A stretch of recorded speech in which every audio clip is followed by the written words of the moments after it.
tell us the things we noticed about the film. One Night in Vegas to me is a very good movie. I have a problem with the editing. There's too much of blurring, blurring in, blurring out. We noticed a voiceover error where Tony was calling from Vegas and calling James, and when you heard the voiceover conversation in James's apartment, it was as heavy as where Tony was speaking from. The camera shots were okay. Everything was okay. It's really a movie to watch. Some areas where they're supposed to be dissolved to the next scene, I saw like in the restaurant where they receive James for the first time. That's Tony, where they receive James. They're supposed to be dissolved to the next scene, but they stop and then dissolve. If I go to watch that film as a film watcher, as a regular cinema goer, I will give it excellent. If I have gone there with the mind of a cinema goer today, I will say, oh, excellent film. But going there with the mind of a film student, and also somebody who is going to be telling you some things about film, I might not be too fair on the film. Welcome, good afternoon, everybody. Yeah, we are supposed to analyze the film we saw at the cinema this afternoon, titled One Night in Vegas, right? Yes. A Night in Vegas. Is it a Night in Vegas or One Night in Vegas? One Night in Vegas. Okay, well. So One Night in Vegas. I'm sure we all enjoyed the film, but I think it's important that we, one after the other, tell us the things we noticed about the film. Just like a verbal critique of the film that we saw.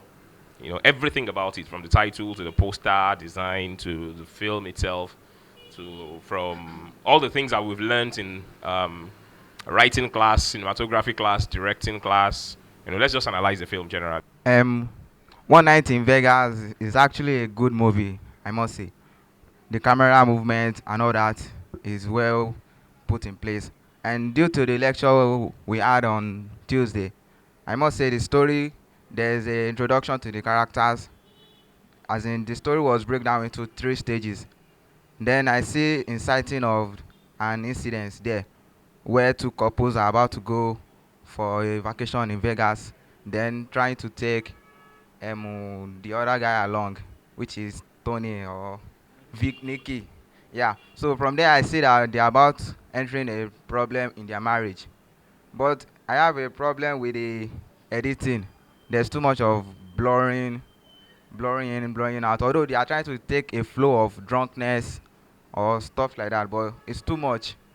When I watched the movie to a stage, my eye was feeling sleepy. Like, why not? So I must say the movie is great. The storyline is cool, but again, I find it difficult to find the protagonist and the antagonist. I didn't see a goal apart from them having a happy family. And then to the other friends, I don't see anything they are pursuing. They are just in club, blah blah blah. But it's a good story, Sha. Thank you very much, Lashiti. So who goes next? Or do you want us to? Because if I say we should trash some of the things he has said, we might just cover some of the things that you also want to say, so that it won't look as if we are trying to trash them. I think we should just go on to the next person, and I'll just take note of some of the things he said, and then we can together analyze it. So who goes next? You want to come? Okay, One Night in Vegas to me is a very good movie. First, when we talk about One Night in Vegas, one should just notice the fact that there is something that is yet to happen in the movie, which tends to talk about the title itself, One Night in Vegas. So One Night in Vegas is a very good movie that tells one about the couple that have problem in their marriages. Okay, James and Ginny, who are supposed to like go to Vegas to have a change in their marriage stuff, like the problem that to solve the problem they're having in their marriages. end up carrying Nikki, who is who is going to like break that marriage they are trying to build. So the story is complete to me. I didn't really take note of that, but the fact that they are blurring it, I take that as like a a used in transition for other scenes. They use that in moving one scene to another. So the the the shot that they took in the movie, it was okay to me. I don't really have a problem with it. Thank you. Okay, next.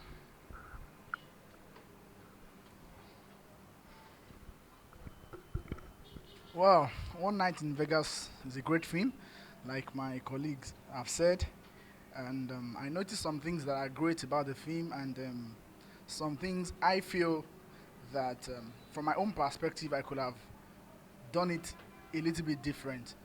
Let me start with the storyline itself.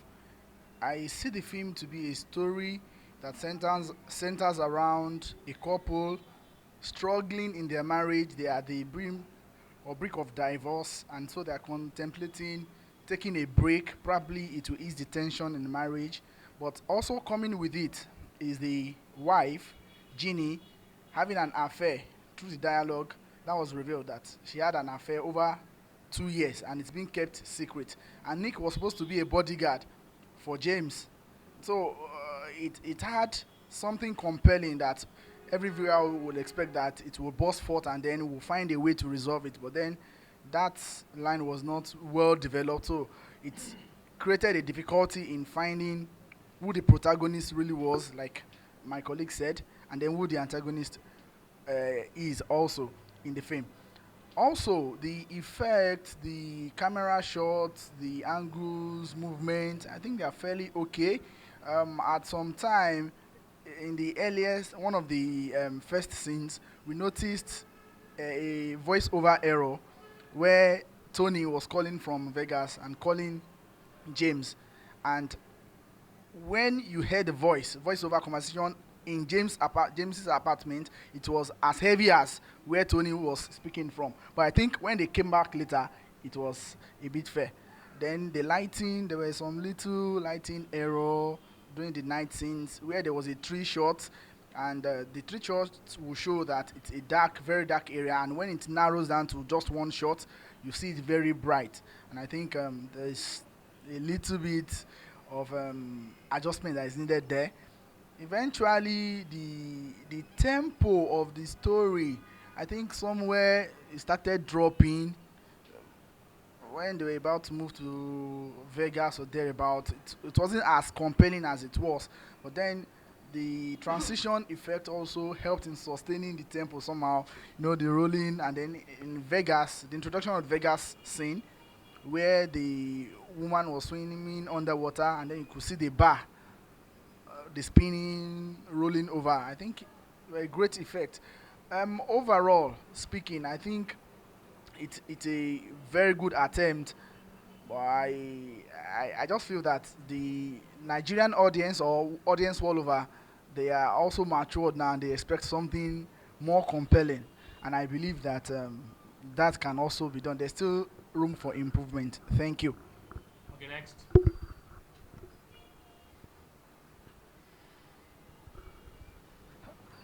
A Night in Vegas is really a nice movie, and a movie that every home should watch, because there are a lot of lessons to take from it. One, at least to tell each couple that any problem they have, settling it within themselves than taking it out outside their homes.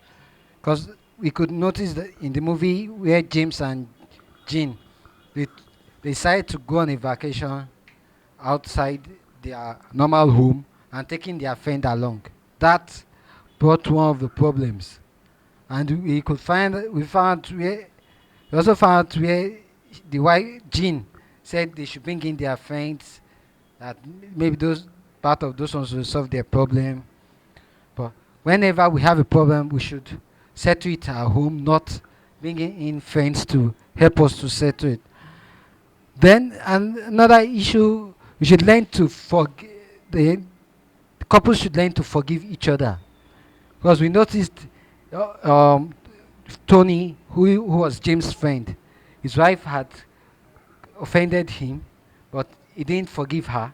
So because of that, he started having extramarital affairs because of the way the wife offended him, and he never he never understood her value. He never knew her value until when he lost her, and that's where they used used a phrase for James, that you don't lose those people that are around you. Don't lose those that hold your back. The camera shots were okay.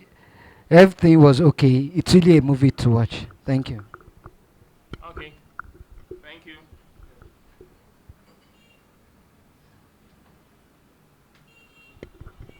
One Night in Vegas. Very interesting film. The film, the storyline, very captivating. I watched the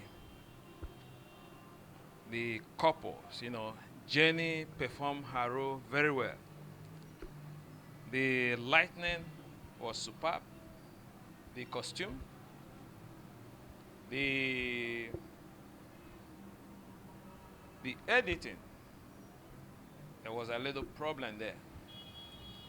Some areas where they're supposed to be dissolved to the next scene, I saw like in the restaurant where they receive James for the first time.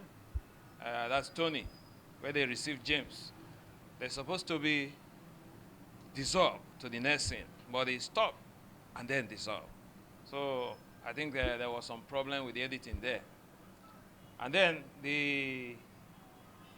when James was lying down after the fracas with Jenny, when Tony was calling, informing him of the Ashley giving birth to his daughter, I expected that scene to be connected to the movie later, because when James woke up and started to make some move outside, there was never any scene that very particular message was connected to, So they didn't mention that statement, that message. So I expected it to, surface in the movie. And then there was one other when Tony's wife, I think, is it Medrin also, when she came to visit Tony in the studio, I discovered the way they were, the camera angle, the curtain, when the speaker speaks. So I discovered in that scene that there's supposed to be, a change of camera angle, maybe cut to the next speaker, but it never happened. It just focused partly on the wife till the end. So I think there was a little bit, a problem there in the editing. But generally, the film was a very good film. I really enjoyed watching it. I would say I congratulate them, and I want them to look at these areas and keep up doing what they're doing. It's a good film, and families need to look at this film because, problems. Sometimes you want to settle the problem at home. You find out by the time you take it out, you create more problems for yourself, and that was exactly what happened. But generally, it was a nice film. I commend them for that. Okay, thank you, everybody.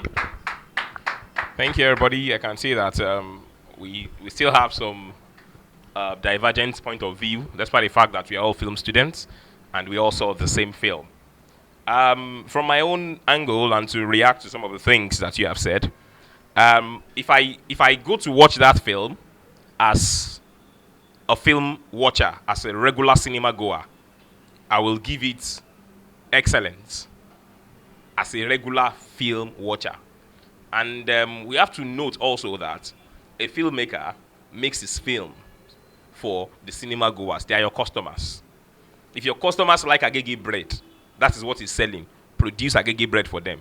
So that if you think that sliced bread is more sophisticated and you are producing sliced bread, you are the one that will lose. Because that is not what the people want. So I sometimes go to the cinema with either of two minds as a critique. When you go to the cinema as a critique, you don't enjoy the movie. It means that you just want to go and waste your money. But as a film student, that I am too, I'm going there to learn. So I'm not going there to listen to the lines too much. I want to see the angles. I want to see their focus. I want to see their lighting. I want to see the acting. So if I have gone there with the mind of a cinema goer today, I will say, oh, excellent film. But going there with the mind of a film student, and also somebody who is going to be telling you some things about film, I might not be too fair on the film. It's a nice movie. I mean, it's a very bold attempt, But for the fact that it has some foreign crew members, foreign DP and co, I expected much more from that kind of movie with the things that I've read, on the movie on the internet, the reviews and some of the things that I've seen. So if we want to go back to some of the things that you said now, relating it to some of the things that we have learned in class, Lashiti said that it looks as if there is no protagonist, and some of you also mentioned the fact that you cannot really make a clear cut between a protagonist and an antagonist in the film. It is forgivable for a romantic comedy because the film is just showing us different flawed characters. They are all flawed. All the characters in the film are flawed. They have made their mistakes, and it has valuable lessons to teach human beings. One of the things that works for the film is that it's a story everybody can identify with. Everybody comes from a family or belongs to a family. Even if you are not married, you have a father, you have a mother, you have a brother who is married. So it's a story that they got it right from there. That's why, I believe that story is everything. You must first get your story right. So even if you use a camera phone to shoot your story, as far as your story is right, you have gotten like over 70% of what you should get right. All other things are for people like us who are into film studies, production value, glamour, camera angles and all those things. But they've gotten the story right, which means that they were able to sustain our interest for 1 hour, 30 minutes. Because if the story is not right, even use the best camera in the world, if the story is not just moving you, you won't sit down there for 90 minutes because 90 minutes is precious time in the 21st century. So they got the story right. We must give that to them. So talking about protagonists and antagonists now, Ginny's husband, that's James, looks more like a protagonist, even though we can't really call him a protagonist because his goal is to have a happy family. So we have a character that has a goal, which is Ginny's goal too. Okay, let's make this marriage work. But he has his own mistakes. He has his own flaws. And so are all other characters in the movie too. They have their flaws. So it's a romantic comedy, and they're just presenting to us flawed characters, the things that they've done, how their past keeps haunting them, and how eventually a whole lot of them, lost as a result of certain mistakes they have made in the past. So that is why it is not a thriller. It is not a serious, drama where you have a clear-cut definition of a protagonist and an antagonist. This person is trying to achieve this thing. This person is trying to prevent him. Nick, who is supposed to be the bodyguard of James to a large extent, is like an antagonist to the goal of James. Because James's goal is to have a happy home. Meanwhile, Nick is one of the persons that is, preventing him from achieving that happy home. And you will see that the mistakes of James are actually redeemable for a protagonist. You can forgive him because it's a tragic flaw that he is not good with alcohol. And he cannot handle it. He makes mistake whenever he handles alcohol. But you cannot really say that, okay, this is the particular weakness of Nick that makes him to go and sleep with the wife of his oga. So that's why Nick looks more like an antagonist than a protagonist. But it's not there's no clear-cut definition of a protagonist or an antagonist in the story. But if you want to find it, you can still push James to the level of a protagonist and Nick to the level of an antagonist. I made few notes while I was watching the film, and it's just according to how the scenes are coming, and I want you to take note of all these things. They have a very good sound because it is done on 5.1 surround, sound. The normal sound that comes off this woofer is not the kind of sound that we export for Nigerian films like MP3 or MP2 sounds. That sound was done on 5.1 surround sound. So the clarity of what they are saying is on point. And for 5.1 surround sound, when you get to the cinema, you enjoy the sound more. But I have some problems with certain characters in the movie. They didn't pay too much attention to the minor characters. The lead characters brought their A game. They acted well. But if you look at a character like Barbara, that's the mother of Jenny. I mean, I wouldn't cast that kind of woman for any speaking role. And as film students, I would like you to also take note of this, except of course if the woman is the one that gave me money to produce the film. That is possible. The woman might say, okay, it's my money, I want to act in it, so we just manage. It happens. It has happened to me before too, where somebody will say, your hands are tied. But I think the woman didn't really do justice to that character. The acting was not so convincing for me. That's Barbara's mommy. And some of the doctors, some of the nurses too. I think they just felt, because it's a minor character, they just cast people that are probably average actors for it. There's no... Once it's a speaking role, it's an action role, you have to just, cast somebody who is going to deliver it to the best of his or her ability. And those people didn't really work enough, or probably the director didn't work on them enough, because it's the director's job to bring the best out of anybody that is acting. There's a minor character in the hospital sitting at the reception. The person was lost. The person was too conscious of the camera. When the mad woman, the woman that shaved her head, was chasing the husband out, there was one woman at the reception sitting beside James and Ginny. The woman was not reacting to what is going on. That's not natural. If a woman is slapping her husband across the reception, the natural reaction to it for anybody is to wonder what is happening. The woman was just blunt. It was expressionless, like something that they just drew on a paper. When you draw something on a paper, the expression is the same. The woman's expression was the same thing from the point of the woman. So all these details, as film directors, you must pay attention to every detail. Everything that must be seen on the screen must have a meaning, must communicate something to the audience. At that point, I stopped looking at those people who are even acting. I started looking at, why is this woman like this? She just seated, the same expression before those people came, the same expression when they left. So nobody must be lost, even if you have 100 actors on set. You must explain to them that nobody must be lost. They must be conscious of everything that is happening to them, that is happening on set. They must react to it, not exaggerate. They must not exaggerate it, but they must react to it. I know people react to different things in different ways, but in that kind of situation, you will observe, you will acknowledge that something different is happening. So your expression, your facial expression must change. That what is this one? If we hear a sound of gunshot downstairs now, wow, it's not how you are looking at that you will look. It is it's a reflex action. You will change. So also I also like to look into focus issues. There's some places where they use defocusing as transitions, but there are some places where the defocusing is not transition, it's just an error. Especially when they are trying to rack focus, when the husband and the wife are sleeping on the bed, they want to change focus from when somebody is speaking and defocus the person that is silent. Maybe the cameraman does not know the lines of the actors, or they were just in a hurry. Sometimes this person is talking, the blurry is on him, and the focus is on the person that is not talking. So that technique didn't quite work for me. And there are so many places to where long shots they will not get the long shots into focus well. But when it gets to close up, you now see the skin details, the skin tone of the actors. So anything that we want to do as filmmakers, as directors, as cinematographers, you must ensure that the focus is not broken.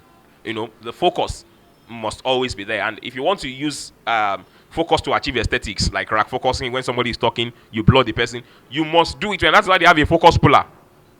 That's why on film sets, 16mm, 35mm, there's always a focus puller, somebody whose responsibility is. But I guess because they shot on video, The cameraman is still the focus puller, so he's distracted. He doing two things at the same time, composing shots, composing the focus. There were a lot of mistakes in trying to achieve the focus. Sometimes an actor will just be talking, he just goes. I mean, it means that the hand has touched the focus ring at some point, and then we just suddenly see focus. Also, if you look at the dance at the club, the dance wasn't in sync with the music that was being played. Because I guess that maybe they went to do another sound. They want to impose another sound. It's not the sound that they were dancing to at that club that they imposed. So if there's something they call tempo in music. If the music is ti ti pa ti ti pa, the dance cannot be koro koro koro koro koro koro koro koro koro. So I saw that in the club music, that the dance the girls were dancing was not in sync with the music.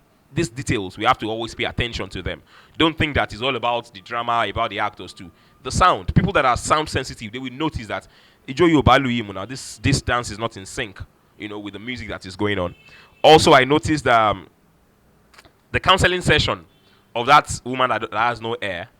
The picture grading there was not on point at all. If you look at the long shots, they avoided using the long shots, but they used it like 2 or 3 times. It was too dark. Probably the lighting was wrong. So by the time they graded, everything was just dark.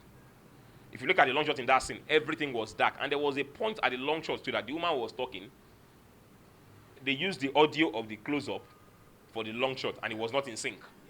The woman was talking, and at times she stopped, and the lip was still moving. So when you want to do all these things, you have to notice that. You have to know that. I wish we had the movie here. We would have been able to pause and see some of these things.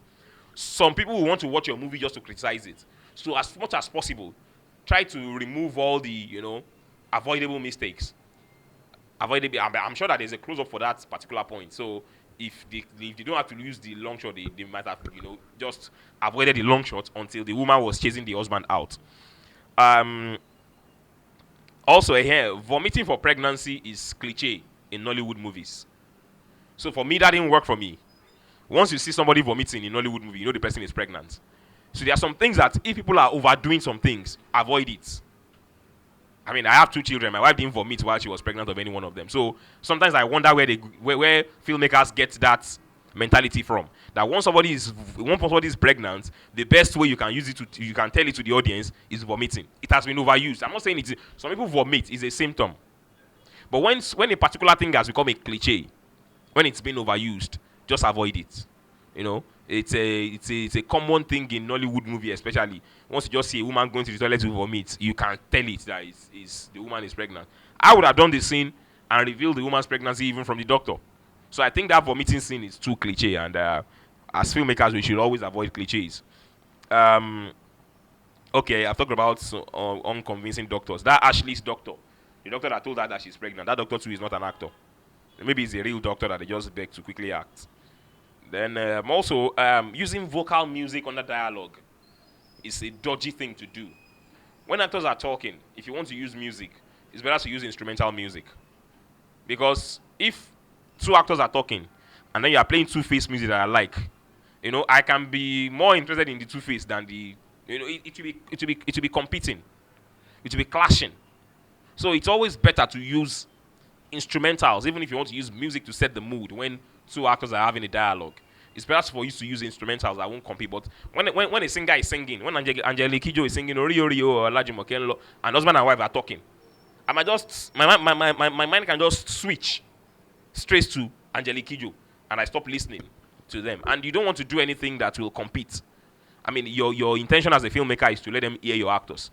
Don't put in embellishments that will take away from what you are trying to show your audience. I've gone to a living room before to shoot, and I was really skeptical shooting in because the living room is too fine, and I was afraid that people might not even look at the actors; they might be looking at the living room.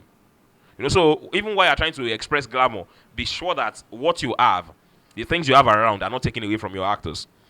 Also, there's Ginny. She has long hairs. When you're not shooting multi-camera, like 4 or 5 cameras, where you are going to have one take, you have to be careful about the hair of your actresses that are long. You have to make up your mind before the scene, whether you want the hair to fall forward or you want it to fall backward. There was a scene where on the long shot, Ginny's hair, we had it here. When they cut to close up, there's no hair, the hair has gone back. So these are common mistakes that, continuity error that a typical film watcher may not see. Because as far as, actually, well, if the story is good, they won't see it. Well, they are enjoying the film. But as a filmmaker, as much as possible, avoid error. When you have actresses that have long hairs, before the thing starts, make up your mind how you want their hair to be. Whether they should bond it, whether they should bring it forward, whether everything is going to be backward, whether only the right side is going to be here or both. So all these things happen in film, and I saw that in that film that Ginny had some continuity error. Then also the fight choreography to save Ashley was too amateurish. Jimmy Jin Louis is an A-class American actor, and I feel, well, he should have some things about, he should know some things about martial arts, but maybe just the choreographer for that scene was not. He didn't do a thorough job there, because that fight to me looked like drama. It's not really a fight. If you want to do a fight in a film, fight. Me, for instance, I try to avoid such things if I'm telling a story through a film, because I don't want to do what is not convincing. I'd rather have somebody report it that two of them fought it downstairs now, than for me to come and be showing a fight scene that looks like a Chinese film of the 80s, where they use drum to tell us that they are fighting. Boom, boom, boom. Yeah, I said earlier that good acting from the lead characters. Good acting from the end. Some sound transitions were not well faded. We just see that. We just see something, some sound. It just in your editing class, I'm sure you'll be taught how to fade sounds. How to apply transitions for your sounds. If one sound is ending, another is beginning, there's a way you must ease one out and ease the other in. But when it just changes to the other, there's a way it affects your ear. That something is wrong about that sound. So I think some sound transitions too were not well thought out. Then also I think the DP must be used to filming white actors. The tone of the black skin, I saw that gave the DP a lot of problems in lighting and then in grading. You just see some bleaching at some point. You see bleaching, you see grains, usually those nightings, like you mentioned, that the nightings. If you are working with a black skinned person, the person needs light. You cannot light a white man the way you light a black man. If you use the technique you are using to light a white man for a black man, it will cause confusion. I was on the camera in church one day, and then I think we had Pastor Mike Modoc. He was preaching. So when I left the camera, another person came to ease me off. By the time Mike Modoc left the set, a dark pastor came on. The person on the camera was confused. He said, I didn't touch anything. I said, it's not as if you touched something. The color has changed. So if you are using the same kind of lighting techniques for white people, like there's a joke that they say the camera is designed for white people, not black people, because when they are testing their lenses and all those things, they are likely to use white people that are around them. So I think the black tone, it gives them a lot of problem. And then there are places where James was wearing a white shirt. When a black man wears a white shirt, the white absorbs all the light around. So even when you have people that are black, make sure that the things you have around are colorful. They can add more light. Clothes, chair, the wall, everything. But when it is white, that white collects the light. So the white absorbs all the light and makes the guy blacker. So I think in the area of lighting and grading, there are some shades that they didn't get right. Mildred, that's the woman with cancer. Her acting was, fantastic, and the scene with Tony was very emotional. But our hair makeup, because she had cancer, and after a few chemotherapy, naturally, the ear goes out. That's what they're trying to tell us. But if I were them, I would have covered the woman's hair. It was obvious that the woman was wearing a skull cap, and then if you look at it very well, she was wearing a cap, and they will now use makeup to cement this thing. So it wasn't well done. Those details, you really need to look at it. You really need to look at all those details, especially makeup details.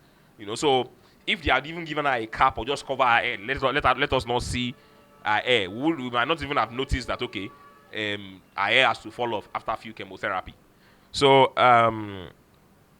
then there was a place where Ginny called Nick when Ashley was doing something upstairs, and Nick now went into one room. And now it was too preemptive. That premonition that Ashley was having at that point wasn't convincing. I mean, your husband wants to receive a phone call and he goes downstairs. Because he's receiving a phone call that has to do with secrecy, you're now peeping. You're now peeping. Is that how you people when he's calling every day? You're now thinking that what could be happening? It's too preemptive. I mean, and without her having any kind of premonition there, the film will still, I mean, they don't have anything to lose. They can just remove her from that scene and let the thing happen. So they made it too preemptive that, okay, this girl is already knowing that something is going on. I think that is absolutely impossible. You know, it was too preemptive. Okay, there was this place too when Nick was about to confess to Ashley on a staircase. When say, I want to tell you something, and they just cut. If you look at that scene, there was something on the lens or a flare or something, like a dot. Those are the things that you must also watch out for as cameramen. Your lenses must be clean. You must always clean your lens, you know. Look at your monitor, look at all those things. There was a dot. I wish we had the film. There was a dot on the lens that looks like a flare. Maybe it's a dent or something. So it was there. And even if the actor moves like this, the thing is still remaining. If the actor moves like this, the thing is still remaining there because it was in front of the lens. So these are all the little details as filmmakers that we must look out for when we are making films. I mean, I'm not saying that when you make films, there won't be mistakes. If I make films, there will be mistakes. But this is a film analysis class. We must analyze everything that we think is wrong or right with the film that we have watched. Having said all that, I must commend the effort of the director and the DP and the entire crew and cast of the film One Night in Vegas. Is a lovely film. The story, they got the story right, but I mean, these are the things that I saw. If I see it again, I'll still point out more things. But a filmmaker must not be afraid to make film because of critics. Okay, there was also one scene that I need to mention to you because of when we start talking about composition. There was a place when James was in front of Ginny, his wife, in a living room. So the composition, and Ginny was seated. The composition was like this. You know, it was like this. By the time James sat, they first left it on the same frame for like 5 seconds before they now started adjusting back to his level of sitting, which means that they left the headroom for too long. I would have said if they had left the frame how it is, probably wouldn't even have noticed that the headroom was too much. But it shows that the person now remember that, oh, this headroom is too much. It now starts adjusting after 5 seconds. So that was too, you know, it's either you leave it or you reframe or you receive the guy sitting down on his medium or his close-up instead of trying to just pan, and it shows that, okay, you are not really ready for the movement or it wasn't well rehearsed. You know, so all these things we must, you know, little details, we must pay attention to it. But like I said, the story was on point. The story sustained our interest, it sustained our attention. It had comic moments, it had tragic moments, you know, it had moments that we will always live to remember. That, okay, if they mention the film One Night in Vegas, you quickly remember some scenes that, I enjoyed that scene. I enjoyed the film. I mean, it's a lovely film. But I hope as film students, we have one or two lessons that we've been able to learn from their strengths and their weaknesses. Well, we were all together at the Silverbed cinema and we watched the film. And well, Tunde has spoken at length about the film. But of course, like he said, if he still watched it again, he will still have some things to pinpoint. And somehow, it's like, watching it, we were like some Indian blind men that went to, you know, look at an elephant. You know, the blind cannot really see. So when they got there, they had to describe what the elephant was to them. So each one described according to where he felt in the elephant. The one that felt the ear said, it's like a big mat. The one that felt the trunk said it's like a long rope, and so on and so forth. So I saw it from some other points too that possibly you did not. Like the opening. Well, now that we were reviewing it later, I think it came up that it was actually, the story was actually told in flashback. And I think that's what they did. But to me, it didn't come out at the end like it was a story told in flashback. I just noticed that there was a, hook at the beginning about James talking about when they went to Vegas. And then they now go on to the story. At the end of the day, we should have seen something that connects the beginning to the end. Well, I didn't see it. I don't know, maybe someone else did. So they didn't quite do justice to that. So I'm looking at it from the point of the storytelling now. Now let's look at the plot itself. I discovered that there are so many plots there, like the issue of the role that Van Vicker played, Tony, right? Now, I'm trying to figure out what Tony's story has to do with the whole thing, since we didn't even know what he was going through in his family before his wife came. So, of course, later we heard that he was advising the other fellow not to, end up like him. But I think there would have been a better way to tell the story in parallel. But there were some things that were there that should not have been in the film. Okay, for example, now I noted here that, after that initial prologue, they had a sequence of shots in Vegas. But I was looking forward to seeing the family in Vegas at that time. But they used it as a title sequence. They used it to just roll caption. So I have a note here. It's like the director is trying to promote Las Vegas. That sequence could have been told better through the viewpoint of the characters. I mean, we should have seen Las Vegas through their eyes. So it should have been when they got there.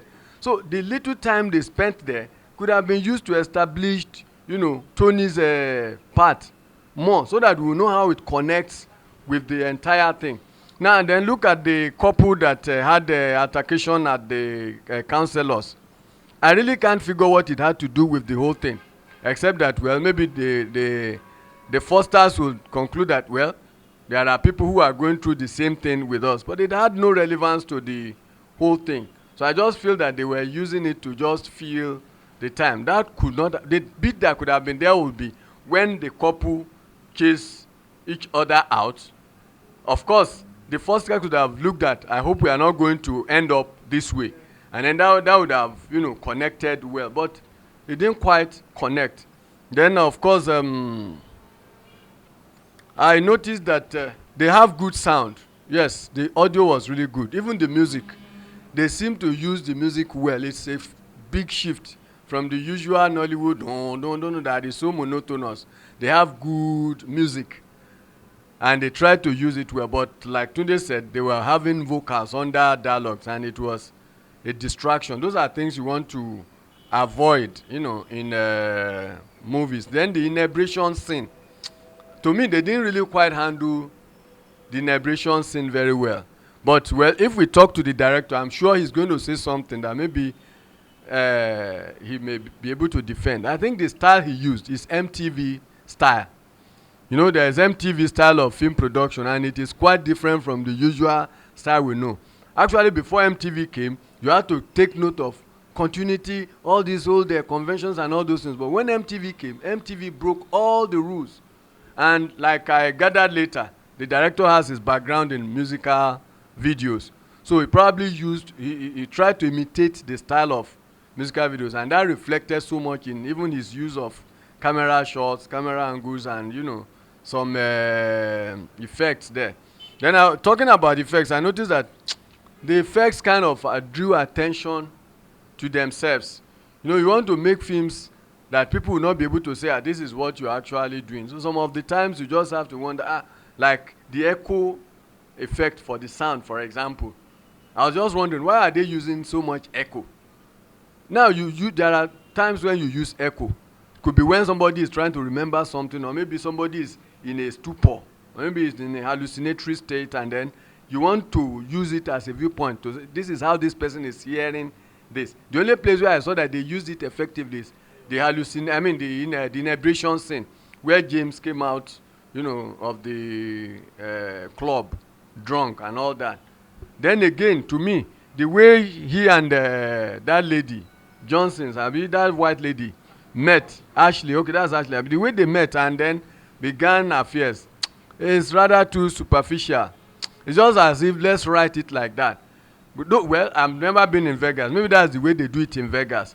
But I think it was too cheap.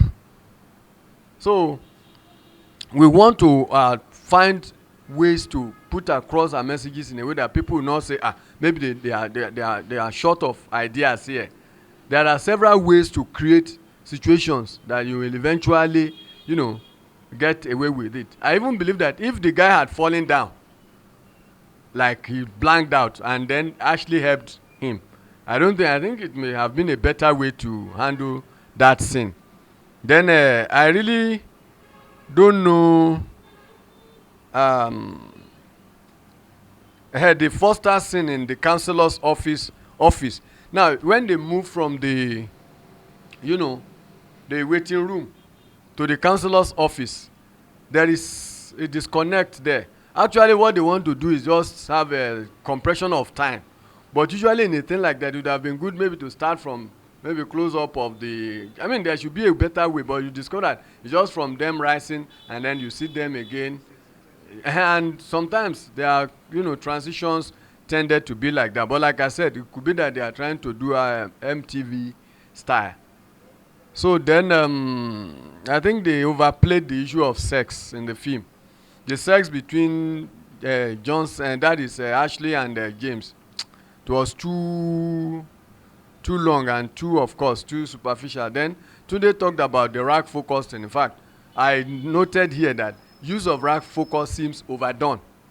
See, effects should not draw attention to themselves. Even in the park, when we were supposed to even see the beauty of the exterior, they did rack focusing. And there was a place in a particular indoor scene where they did rack focusing. We may have wanted to see the beauty of that set, but it's like, okay, we've discovered how to have rack focusing in movies now, so we are going to use it. So they overdid that. Then another thing, the fight scene, of course, Tunde talked about it. I was wondering too, is this not a film shot in America? Why should it be like this? Then I asked myself, do I know James and Ginny? Maybe I wasn't really following, but I really don't quite know them. I don't know the values that drive them. I don't know what they really, for example, why were they having problem? It seems to me that it was just the issue of James not being able to, you know, satisfy the lady. If that is the only reason why a woman is having problem in marriage, well, I don't know. It happens. But then we want to really show that some people are driven by higher things than sex. Of course, you could go to sex therapy and that can be taken care of. But, well, I don't know. I will leave that to the director to defend. And then I noticed that, you know, the audio in the photo studio was partly bad. It was just jarring, you know. Maybe they had some good audio, and at the end of the day, they didn't have good audio. Like maybe they used the close-up audio in some places, then they went back to long, short audio and then echo and all that. Then, of course, there was the place where James collapsed. I was just wondering, why did he collapse there? I missed out on that. I don't know if somebody knows why he collapsed when his wife talked about the baby. Why did he collapse? I don't know. Is it the news that caused him to collapse, or did he have a medical problem that made him collapse? He was drunk. I don't think he should just collapse just like that. To me, that collapsing was really out of place. And then I noticed the makeup too. I don't know if anybody noticed it. Initially, after the fight in his guide's house, he sustained injury. Anyway, they didn't even show that he sustained injury, but of course he sustained it. That day, we saw the caking of the blood there. But I cannot figure out how long it took for the last scene to take place between that fight and that last scene. So, to me, this makeup still remained the same. So maybe it's still the same day. But the lady said, Ashley, that he had been waiting here for like so long. Was it 2 months later? 2 months later, between the fight and then, so to me, that one was really something. So overall, the film is not bad. Like the director and the writer seem to know what people want. They know what moves the audience. But then we want to kind of tie down everything that we have to, you know, make a kind of a harmonious whole. You understand? It's not that, okay, I've got this right, and then this is what I'm going to emphasize. To me, it's like the director is a director who is technically driven. He paid more attention to the technical details than to the story. He could have done the story better.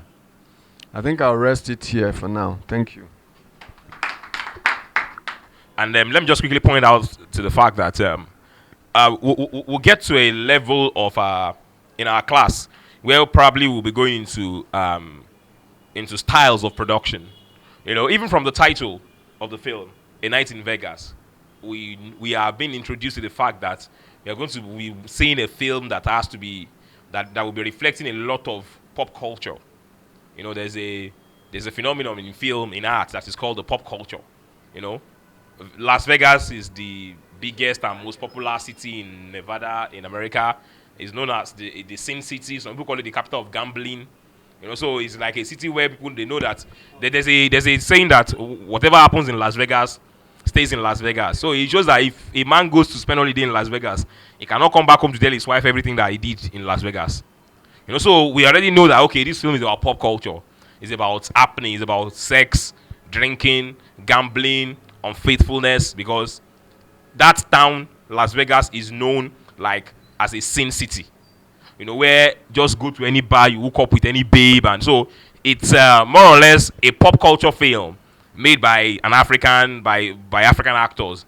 It's more seen in more American films. You see a lot of American films that they have unnecessary sex scenes that without it the plot will be developed.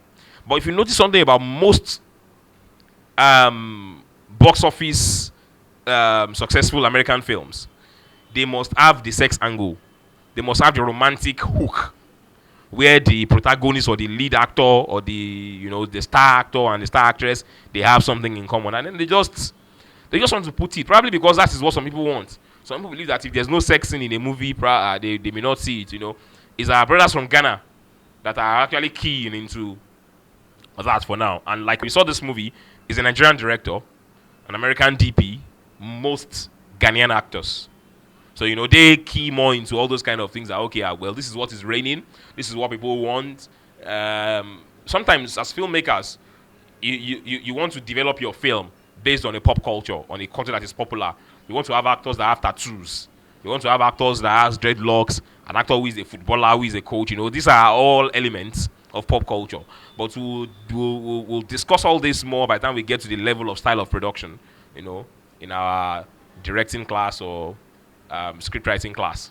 So what kind of explanations would you like to have on certain things that we have raised about the film?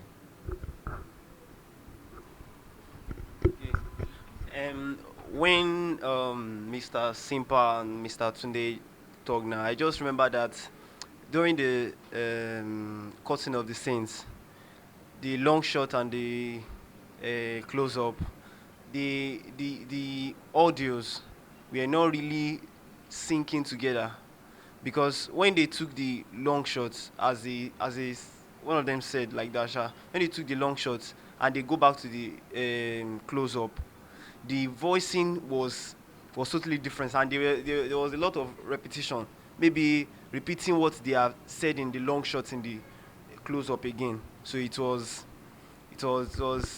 not really convincing like that, but the movie was a very powerful movie.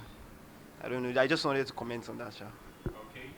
So what has something to say based on what, as in a reaction to the things that we have pointed out in the movie? You all accept that, okay, what you said is true? Yes. Okay.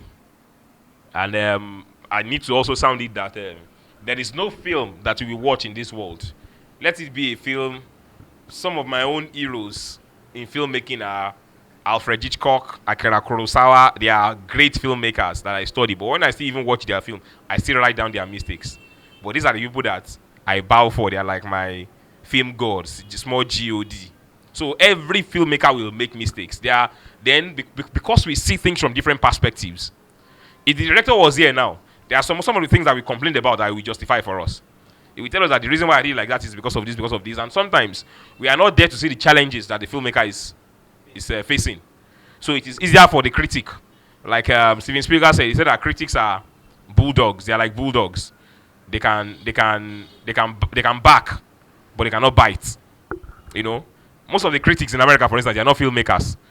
And I think it is easier to sit down in the cinema hall and be pointing out the mistakes of a filmmaker than to go and shoot film itself. It's like how all of us in Nigeria are football coaches. I mean, I listen to sports radio a lot, and people will be saying that Arsene Wenger does not know what he's doing. This guy has been a coach before some of them were born. So how can you say that somebody who has been a coach for over 30 years does not know what he's doing, and you are just 21 years old? I just wonder that, what are you saying? because you watch a football match. So that is how film too is. It's easier for us to sit down and say, oh, that shot is not good. But by the time we were here to shoot something last week. Some of you were here now. You saw all the challenges. Something happened to the generator. Who do you want to explain that to when the film is out? You cannot explain that to them. They were putting on generator all over. People were calling Oshodi there. It was coming in. Who do you want to explain all that to? You know? That's why as a Nigerian filmmaker, as people who want to even make films in this environment, it's even very okay there. You need to be able to think on your toes. You have to, it's good to plan. But I tell you that most of the things that will happen on a Nigerian set are things that you didn't plan for. I'm sure Mr. Matthew didn't know that the rope of the generator will cut that morning. It was ready, he had told me that 9 o'clock we start shoot. And I got here around 9:30 and I saw him sweating, going up, and I said, what is happening? He said the rope of the generator has cut. You know, so if you are not prepared for what you did not expect, you will just be crying. So also, as you prepare, also know that environmental factors will frustrate you. But a filmmaker is a dogged person that who says that, okay, whether generator or not, you must look for a way to ensure that you get it done.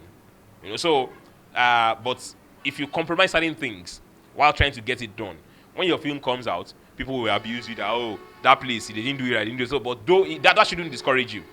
There's a popular saying that if you want to be a filmmaker, make films. If you are waiting for the day you will get 100 million to make a film, you will never make a film till you die. And make cheap films. Make the ones that people will abuse.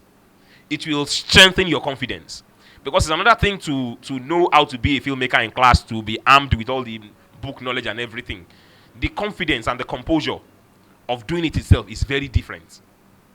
And you won't get that confidence and composure until you start doing it.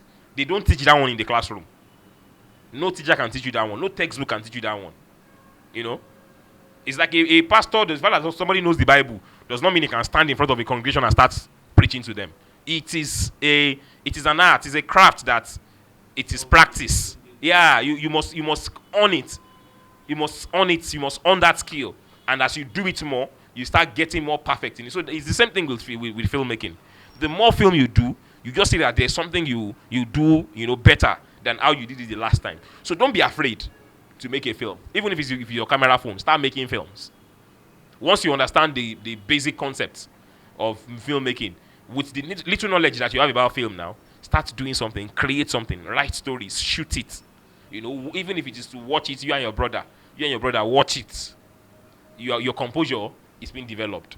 Your confidence is being developed.